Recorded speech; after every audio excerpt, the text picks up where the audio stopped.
uma honra estar aqui, muito obrigado pelo convite. Eu falo em nome do Hospital Israelita Albert Einstein, da Orto Valor e da Escola Paulista de Medicina do Grupo de Trauma e Pronto-Socorro.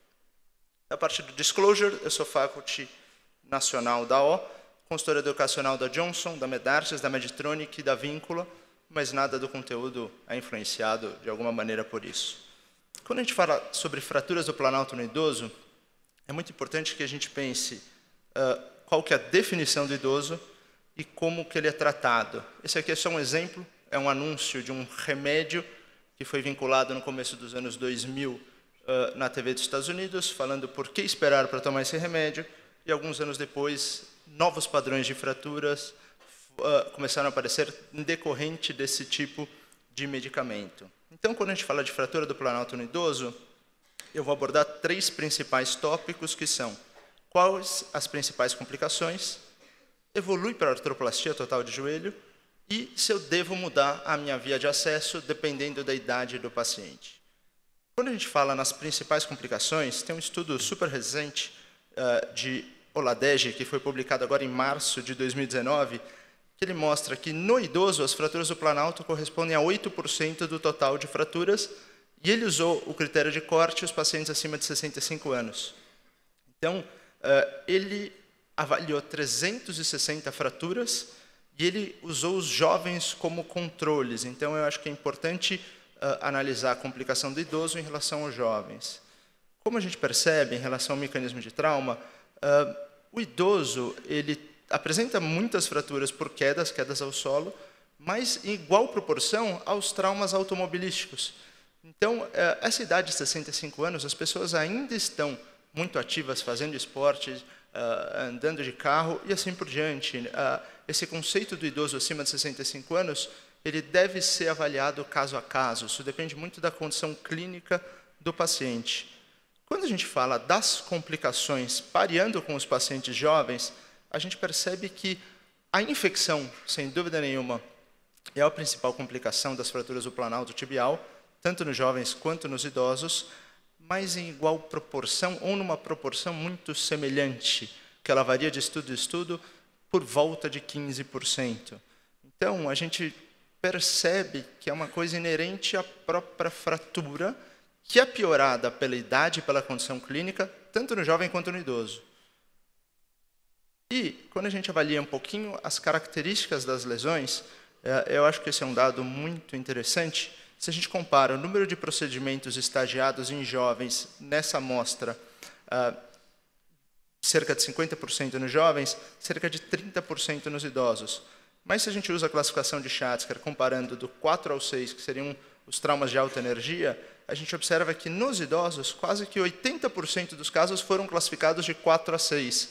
Então, é um Schatzker mais alto, com menos procedimento estagiado, talvez decorrente do trauma de menor energia. Aqui, mostrando um caso que, se nós usarmos a classificação de Schatzker tradicional, seria um Schatzker 4, uma fratura do planalto da sua porção medial. Aqui, a avaliação tomográfica, uma fratura isolada. Aqui, o tratamento cirúrgico imediato, e aqui um pós-operatório com 3 anos. Você vê que os princípios foram obedecidos, a via foi a mesma, a evolução é muito boa, você não mudou nada em relação ao tratamento devido à idade do paciente, e foi um Schatzker 4, de certa maneira, de baixa energia. Nesse estudo de 2018, a gente vê um pouquinho as complicações de pele nos casos tratados de maneira cirúrgica das fraturas do planalto. Ele usou a nota de corte de 60 anos, e 151 casos num período de 10 anos. E a gente observa que a principal associação com a complicação foi o critério de ASA, ou seja, quanto pior o paciente do ponto de vista clínico, maior a complicação. E mesmo assim, um índice de infecção de 16%, que é importante, tem muito a ver com o cuidado com o paciente, com o cuidado cirúrgico, mas não muda em relação ao jovem. Aqui um outro caso, uma outra fratura semelhante também do planalto medial, isolada, e foi feito um tratamento percutâneo. Então, assim como o Armando disse, evitar um pouquinho a dissecção exagerada quando possível, com certeza é uma ótima opção, inclusive nos idosos. Aqui a radiografia de 2 anos de pós-operatório. A segunda pergunta é, evolui para artroplastia do joelho? Esse caso, de forma definitiva, ele vai acabar numa prótese? Eu joguei no Google hoje de manhã a quantidade de especialistas de joelho, especialistas em trauma ortopédico. Existe essa desproporção. Existe muito mais gente que é especialista em joelho do que especialista em trauma ortopédico, e essa visão muitas vezes é diferente. Então, para isso, vamos dar uma olhadinha no que a literatura fala. Quando a gente pensa no risco pareado por idade, esse aqui é um estudo muito grande, onde os pacientes foram acompanhados de 96 até 2009, então um pool de 8.400 pacientes, pareado com 33 mil controles.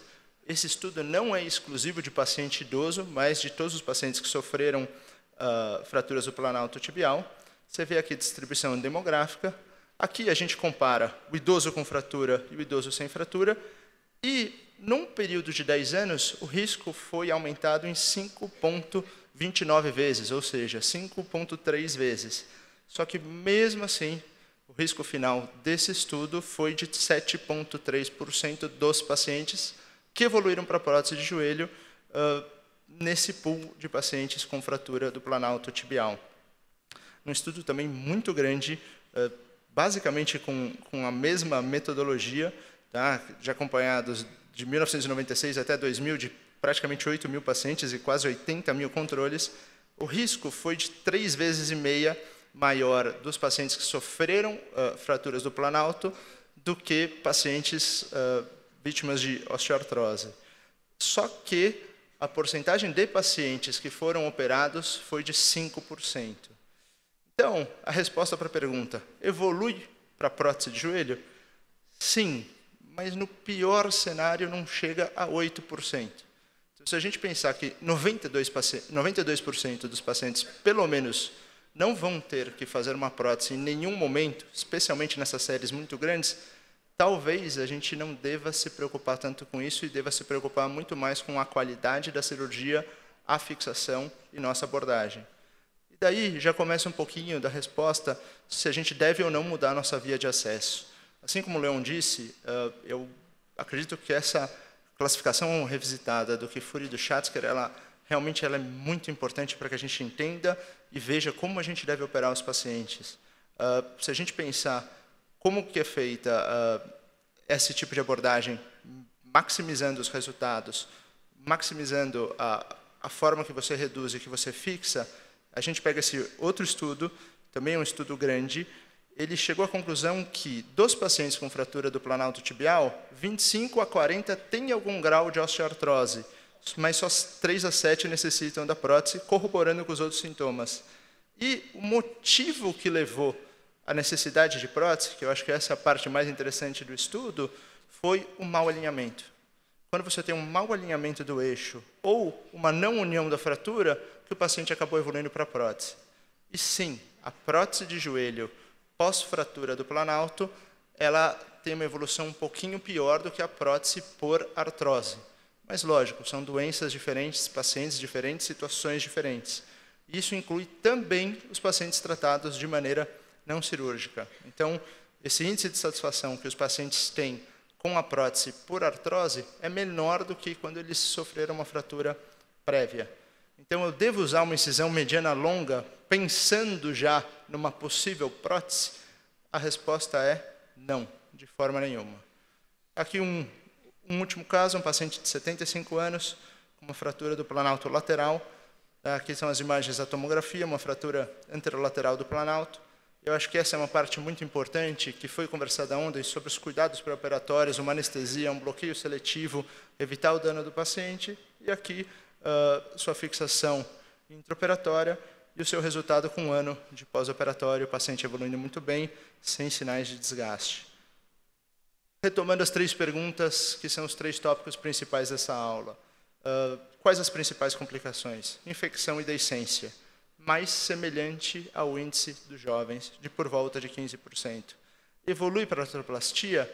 Sim, cerca de 3 a 5 vezes quando pareado com o mesmo grupo da mesma idade, mas é um número que não chega a 8%. Então, devo mudar minha via de acesso? De forma alguma. Quanto melhor a redução, quanto melhor a fixação, quanto antes o paciente tiver a mobilidade precoce, melhor vai ser o resultado final, e menor vai ser a chance de ele evoluir para uma artroplastia depois. Obrigado.